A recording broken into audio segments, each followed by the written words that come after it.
Boa tarde.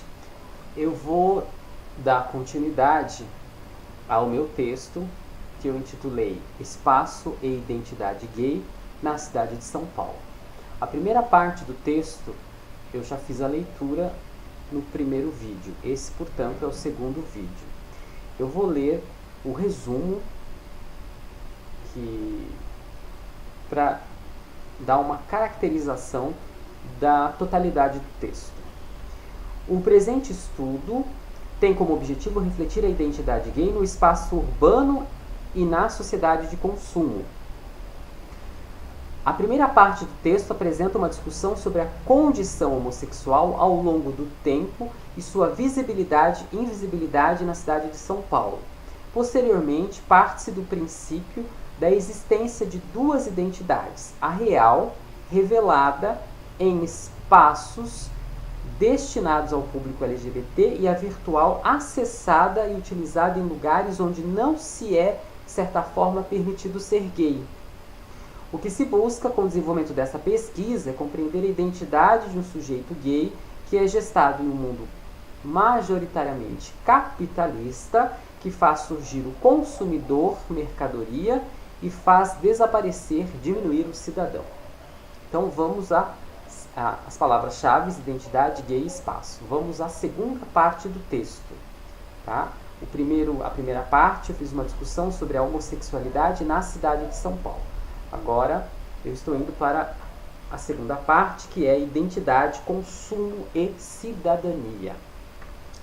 De acordo com Perlonguer, 1987-1993, o homossexual é uma pessoa carregada de culpa e que não consegue conter seus desejos. Ele foge da normalidade dos papéis sociais e acaba promovendo fugas pelo espaço social, buscando os prazeres homoeróticos. Desde a invenção da homossexualidade, já lá no século XIX, os homossexuais produzem comunidades territorializadas no meio urbano moderno. Microterritórios de encontros homoeróticos são produzidos onde se estabelece uma série de práticas coletivas que originam culturas homossexuais diversas. Costa e Hendrick, 2007. Costa e Hendrick, 2007, chegam a falar em micro-realidades que se formam para que a espontaneidade e os desejos mais íntimos, muitas vezes reprimidos, possam ser expressos. Costa, 1992, fala mais especificamente da cultura clandestina do gueto, um processo eminentemente territorial que se apresenta em forma de circuitos geográficos de pontos e fluxos urbanos para os encontros exclusivos dos homossexuais. No gueto encontra-se a dialética entre repressão e liberdade restrita. Por um lado, ele possibilita a territorialização da expressão do desejo homoerótico, por outro, promove o confinamento em locais de expressão gay, de liberdade vigiada e concedida. Neste território da identidade desviante homossexual estigmatizada, produz-se realidades e práticas culturais territorializadas da cultura gay. Muitos dos aspectos dessa cultura são compostos de um comportamento exagerado, escandaloso, efeminado dos homossexuais em círculos de convivência, que muitas vezes visa romper com as condutas morais impostas pela sociedade. Os guetos são microterritorializações urbanas, bares, boates, lugares de uma praça, algum ponto da areia da praia. Em um primeiro momento, esses lugares formam-se pelo objetivo de encontrar-se um parceiro sexual, uma transa. Porém, as unidades de convivência abarcam afetividades dos grupos de amigos que, em seus discursos e comportamentos, formam as características de uma cultura e uma identidade gay. Costa e Hendrick, 2007. Por outro lado, a partir do gueto gay pode emergir uma consciência gay, pois o lugar do encontro produz uma aproximação, mesmo que às vezes efêmera, de pessoas que se juntam por perceberem que possuem algo em comum, e que ali podem expressar uma parte de sua personalidade que fica escondida e muitas vezes reprimida em outros espaços. No gueto, o homossexual descobre que não é o único ser diferente e errado no mundo. Esse errado entre aspas, né? O lugar revela o mundo. Outro mundo passa a existir e ter mais cores. É lá que o sentimento é posto para fora, criando as possibilidades de saída do gueto. Sobre a identidade, Costa 2005 argumenta que as pessoas possuem duas identidades, a virtual e a real. A primeira é o conjunto de exigências que se imputa às pessoas. A primeira é o conjunto de exigências que se imputa às pessoas, seus papéis sociais em grupos de interação formalizados, ou seja, atributos que são tidos como normais, esperados nos círculos sociais formais, regidos e pré-estabelecidos por instituições sociais. A segunda constitui os atributos que realmente a pessoa possui e que ensejam sua personalidade real. Isto é, o conjunto de possibilidades psíquicas, culturais e biológicas que caracterizam a pessoa em sua totalidade, desvinculando-a das necessidades representativas exigidas nas relações que se inserem em meios de interação formal, regidas por institucionalizações sociais pré-existentes. Na formalidade das relações sociais regidas por comportamentos pré-definidos, a pessoa engaja-se no esforço de cobrir muitos atributos de sua identidade real, adequando-se ao conjunto de atributos virtuais esperados na relação formal. Entra em cena na definição dessas identidades, de um lado, as obrigações e atribuições pessoais regidas pela família, pelo trabalho, pelo mundo dos negócios, pela religião e pelos contratos sociais, constituindo a identidade virtual. De outros, reais sentimentos, necessidades, prazeres, vontades e gostos pessoais que constituem a identidade real. Muitas vezes os atributos da identidade real precisam estar velados para serem descobertos em círculos sociais bem restritos, podendo ser estigmatizados por papéis sociais tidos como normais e esperados nas relações institucionalizadas. Costa 2005. Contudo, concebe-se a identidade como um processo reflexivo e automático, construído por relações sociais que estão relacionadas ao espaço e aos lugares. As identidades são construídas, produzidas ou manipuladas a partir das relações sociais estabelecidas em diferentes grupos com que as pessoas convivem em seu cotidiano. Assim, elas não se apresentam como atributos rígidos e únicos no tempo e no conjunto de círculos relacionais dos quais as pessoas participam. Costa 2005. A identidade que existe não é apenas uma, mas sim múltipla, de acordo com Hasbett, 1999. A identidade comporta uma mobilidade que se confronta com a fixidez de outras identidades. Antes disso, a identidade é estabelecida justamente por uma necessidade de afirmação, seja dos papéis sociais, seja das reais necessidades do ser frente à caracterização de outros seres sociais que circulam e se relacionam. Costa 2005. O lugar do ser social também contribui para a produção de sua identidade. A sua relação histórica e cultural com o lugar define uma identidade que pode ser fixa ou mutável, a depender do lugar que se esteja. O outro espaço interferem demasiadamente na produção da identidade. A identidade, portanto, nem sempre é uma escolha. Ela pode ser imposta ou inerente à pessoa. As identidades disputam seu lugar no espaço, procuram se territorializar, definindo as pessoas pertencentes àquele grupo e àquele território, segregando-se dos outros ou sendo segregadas.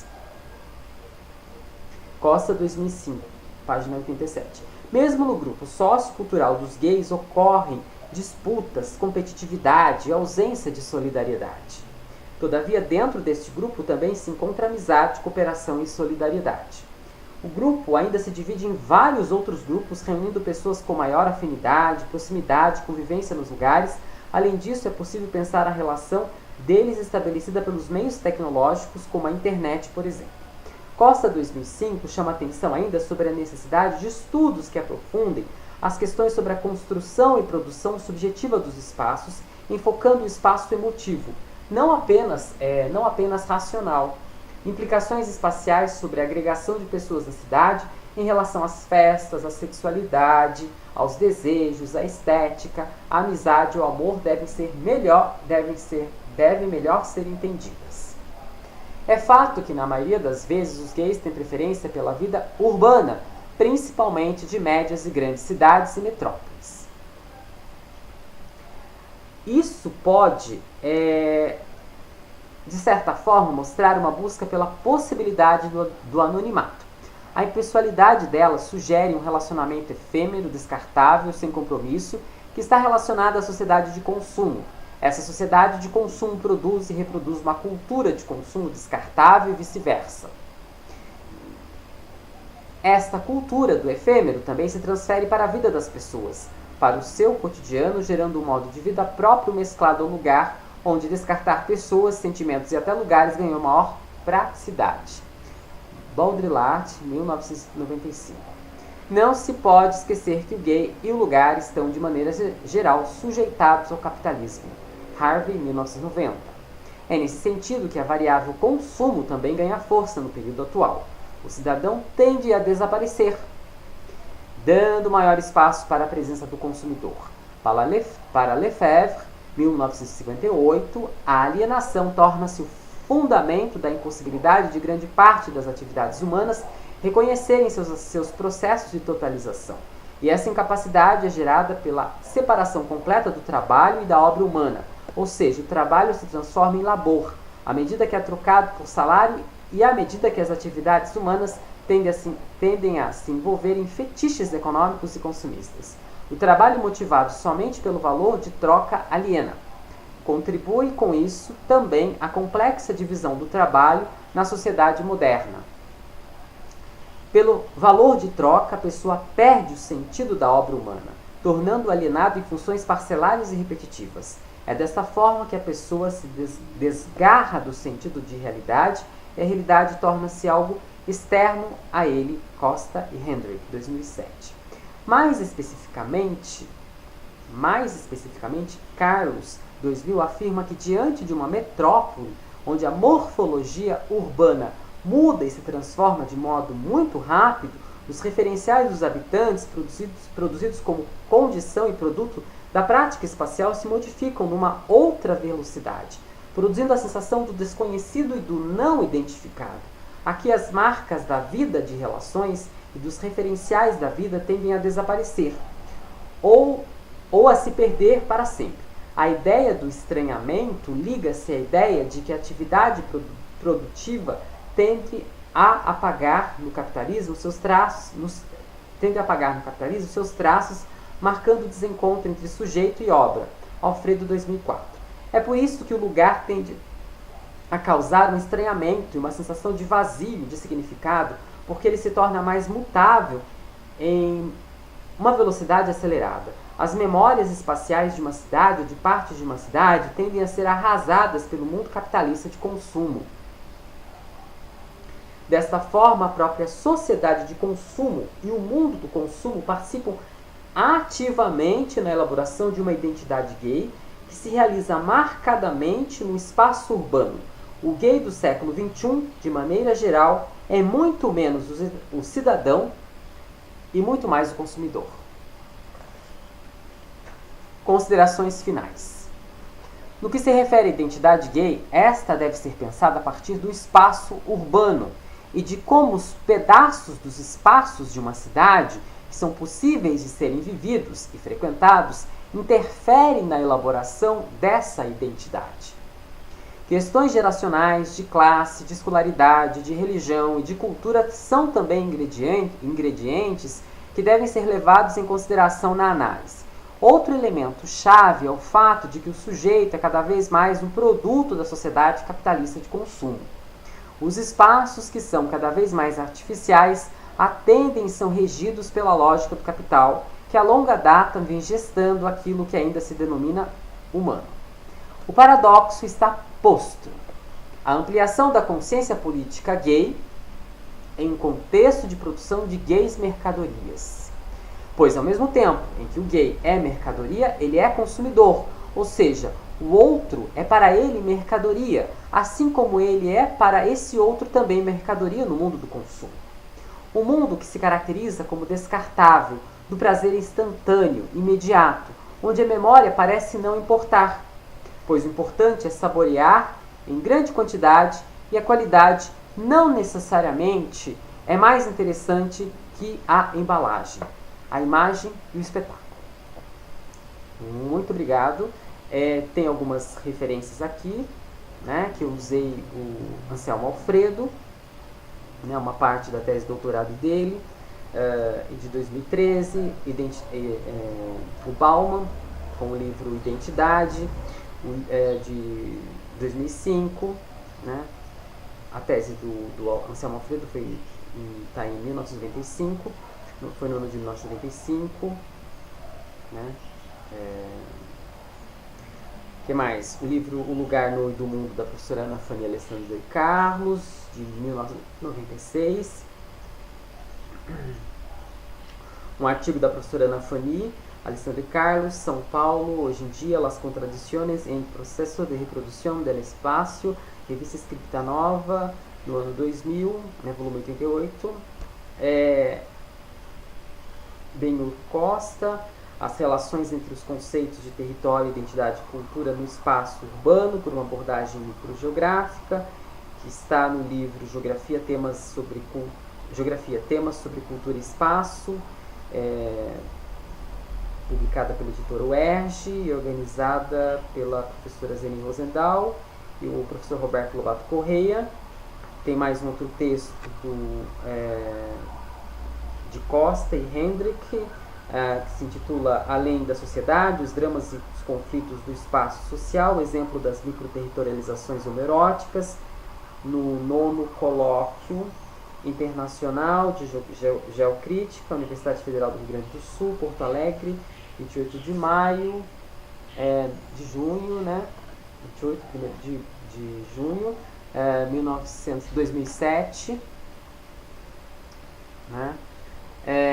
Tem também o livro História da Sexualidade, A Vontade de Saber, do Michel Foucault, volume 1, 1977. Tem um texto do Rogério Hasbart, Identidades Territoriais, no livro organizado pela Zeni Rosendahl e o professor Roberto Lobato Correia, Manifestações da Cultura no Espaço. O livro do David Harvey, Los Limites do Capitalismo e la Teoria Marxista, México, Fundo de Cultura Econômica, 1990. Henri Lefebvre, Critique de la Vie Quotidienne, de 1958. O Nestor Pelonguet, La Prostitution Masculina, Montevideo, Caracas, Edições de la Urraca, S.A., 1993. O livro do professor Milton Santos, O Espaço Cidadão, São Paulo, Nobel, 1987. Espargou, Foucault e a Teoria Queer, Rio de Janeiro, publicado pela Paulzulin, Juiz de Fora, 2006. Chibaki, os grandes eventos e manifestações da Paulista e sua colaboração para a manutenção do ícone, em Chibaki, Avenida Paulista, da formação à consolidação de um ícone da metrópole de São Paulo, uma tese de doutorado, da FEFELESH, Universidade de São Paulo, 2007, e Trindade de Dores e Amores, transformações da homossexualidade paulistana na virada do século XX, uma tese de doutorado também da FEFELESH, na Universidade de São Paulo, 2004. Muito obrigado.